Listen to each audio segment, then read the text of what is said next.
যায়। আর ঠিক তখনই টুম্পা হোঁচট খেয়ে পড়ে গড়াতে শুরু করে। আর অনেক চেষ্টা করেও টুম্পাকে শম্পা ধরতে পারে না। পুকুরে পড়ার সাথে সাথে দুই রাক্ষসে মাছ চম্পাকে ছিঁড়ে খায়। আর এদিকে শম্পাও পুকুরে নামতে যায়। থাম বোন, আমার কসম, তুই যা এখান থেকে। আর তুই আমার মৃত্যুর প্রতিশোধ নিবি।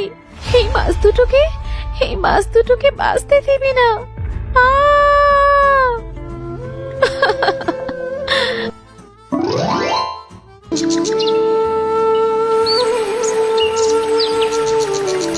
আরে বাহ, এখানে তো অনেক মাছ।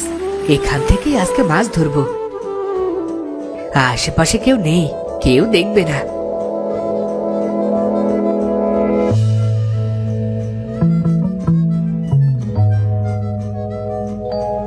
কত মাছ এই পুকুরে, আজ তো কবজি ডুবিয়ে খাবো। বউ অনেক খুশি হবে। খুব বাঁচাও, বাঁচাও, কে আছো? কে আছো? আমাকে বাঁচাও, বাঁচাও।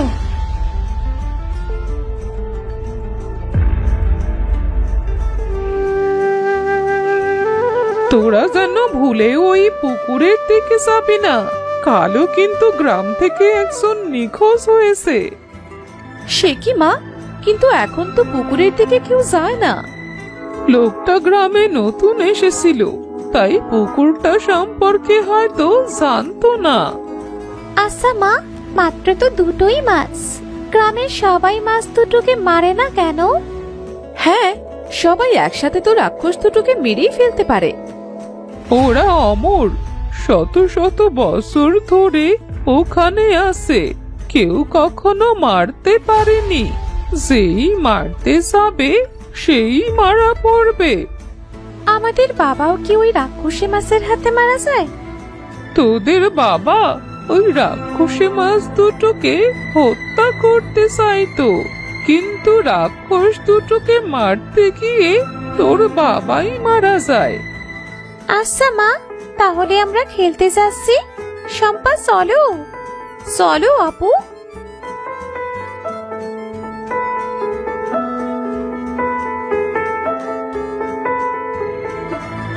আচ্ছা শম্পা, আমরা দুজন তো মাছ দুটোকে শেষ করতে পারি, তাই না?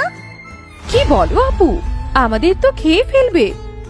ওরা আমাদের বাবাকে মেরেছে, গ্রামের কত শত মানুষকে মেরেছে। এইসব কি মুখ বুজে সহ্য করা যায়? মা কিন্তু আমাদের বারবার নিষেধ করে দিয়েছে তালপুকুরের ধার কাছেও না ঘেঁষতে। তুই কি করবি আমি তা জানি না, তবে আমি ওই মাছ দুটোকে শেষ করেই ছাড়বো। যেও না আপু, দাঁড়াও। তুই আসলে আয়, নয়তো আমি চললাম। আচ্ছা দাঁড়াও, আমিও যাব। আয় তাহলে।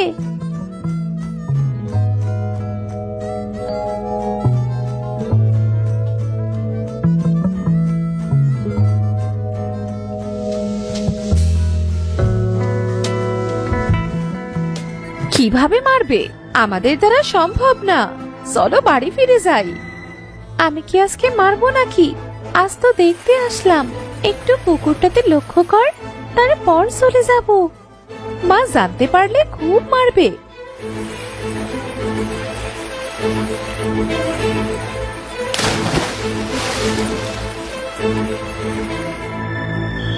দেখেছো কত বড় আর কেমন ভয়ঙ্কর? ওখানে গেলেই তো আমাদের ছিঁড়ে খাবে। খালি হাতে এদের মারা সম্ভব না, তার জন্য অনেক শক্তিশালী হতে হবে। চল এখন বাড়িতে যাই। তারা বাড়ি যাবার জন্য ঘুরতে যায়। আর ঠিক তখনই টুম্পা হোঁচট খেয়ে পড়ে গড়াতে শুরু করে। আর অনেক চেষ্টা করেও টুম্পাকে শম্পা ধরতে পারে না। পুকুরে পড়ার সাথে সাথে দুই রাক্ষসে মাছ চম্পাকে ছিঁড়ে খায়। আর এদিকে শম্পাও পুকুরে নামতে যায়। থাম বোন, আমার কসম, তুই যা এখান থেকে। আর তুই আমার মৃত্যুর প্রতিশোধ নিবি।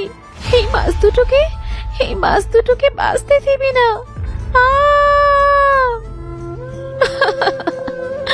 আমি এখন বাড়িতে গিয়ে মাকে কি বলবো? আপুকে কেন আসতে দিলাম?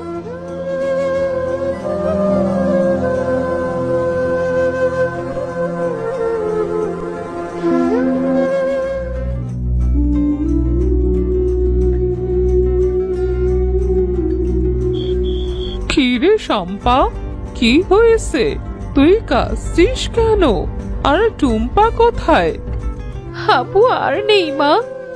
মানে কি বলছিস তুই? আমার টুম্পা কোথায়? এটা তুই কি করলি? আমার মেয়েকে বাঁচাতে পারলি না? সে, তুই এখনই এখান থেকে চলে যাবি যতদিন না তোর বোনের মৃত্যুর প্রতিশোধ নিবি, ততদিন আর ফিরে আসবি না। মা, আমাকে ভুল বুঝো না। আমি অনেক চেষ্টা করেও আপুকে বাঁচাতে পারিনি। আমি তোর কোনো কথা শুনতে চাই না। তুই এখনই বাড়ি থেকে চলে যাবি, নয়তো আমিও ওই তাল পুকুরে ঝাঁপ দেব। না মা, তোমাকে ঝাঁপ দিতে হবে না, আমিই চলে যাচ্ছি।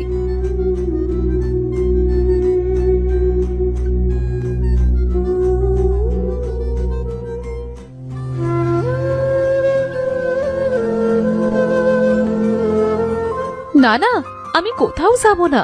কোথায় যাচ্ছি আমি?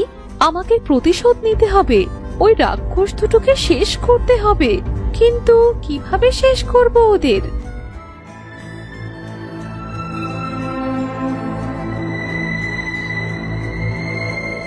আপনি এই জঙ্গলে কি করছেন দাদু? এখানে তো অনেক ভয়ঙ্কর জন্তু জানোয়ার আছে। আমাকে এই গাছ থেকে একটা ফল পেড়ে দেবে গো, আমার খুব ক্ষুধা পেয়েছে। হ্যাঁ দাদু, দাঁড়াও, আমি পেরে দিচ্ছি। তুমি খুব ভালো মা, তোমাকে অনেক ধন্যবাদ। দোয়া করবেন দাদু। আমি তাহলে আসি, আপনিও বাড়ি চলে যান। দাঁড়াও, আমাকে এই কুয়ো থেকে একটু জল তুলে দেবে? খুব তৃষ্ণা পেয়েছে গো, খুব তৃষ্ণা পেয়েছে। আচ্ছা দাদু, চলুন, আমি দিচ্ছি।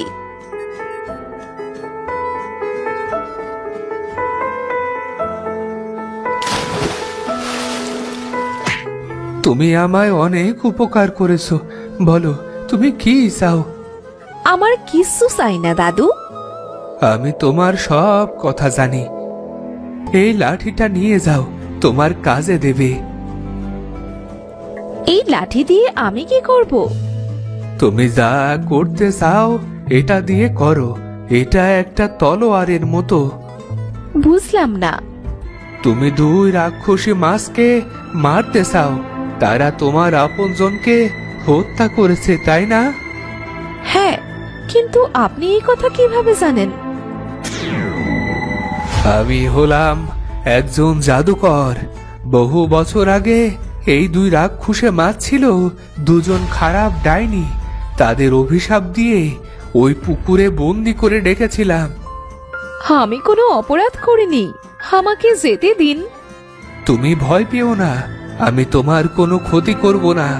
আসলে আজকে ওদের মুক্ত হবার দিন, কিন্তু ওরা এভাবেই থাকতে চায়, কারণ ওরা এভাবে আর পুকুরে পড়ে যাওয়া অনেক মানুষ খেতে পারছে। তো আমি এখন কি করতে পারি? এদেরকে মারতে হলে পুকুর ধারে যে তাল গাছটা আছে তার নিচে দুই মরা কাক পোতা আছে, ওই দুটোকে জ্বালাতে হবে। এরপর তারা অনেকটাই সাধারণ মাছের মতো হয়ে যাবে। তখন এই লাঠি ওদের চোখে ঢুকিয়ে দিতে হবে, তাহলেই ওরা মারা যাবে। আপনি নিজেই তো ওদের মারতে পারেন, তাহলে আমাকে কেন বলছেন? আমি তাদের মারতে পারবো না, কারণ আমি তাদেরকে অভিশাপ দিয়েছিলাম। আমি কি ওদের মারতে পারবো? তুমি ভালো মনের একজন মানুষ, কথা ছিল কোনো ভালো মনের দয়ালু একজন ওদের শেষ করতে পারবে, তাই তোমাকেই আমি বেছে নিয়েছি। আমার বোন, বাবা আর অন্যান্য মানুষদের কোনোভাবে ফিরিয়ে আনা সম্ভব? মাছ দুটোকে সঠিকভাবে মারতে পারলেই সব ভালো মনের মানুষেরা ফিরে আসবে।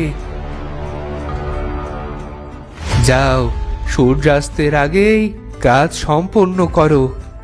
দোয়া করবেন দাদু, আমি তাহলে আসি।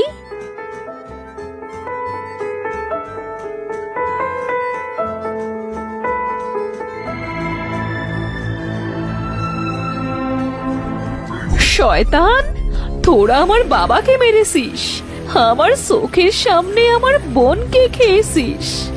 আজ তোদের শেষ দিন। তুই আমাকে আটকাতে পারবি না। আজ আমি আমার প্রতিশোধ নেবই।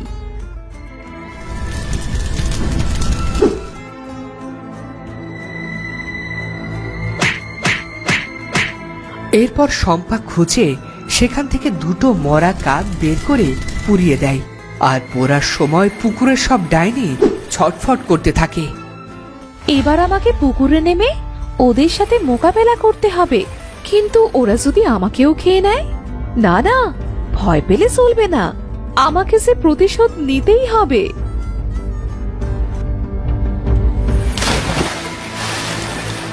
শম্পা মাছ দুটোর সাথে লড়াই করতে থাকে।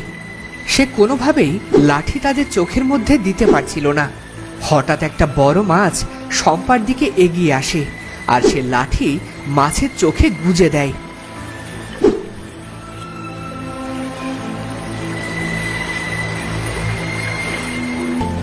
বোন, বাবা এরা কোথায়? এরা তো আসলো না। তাহলে কি লোকটা আমাকে মিথ্যে বলেছিল?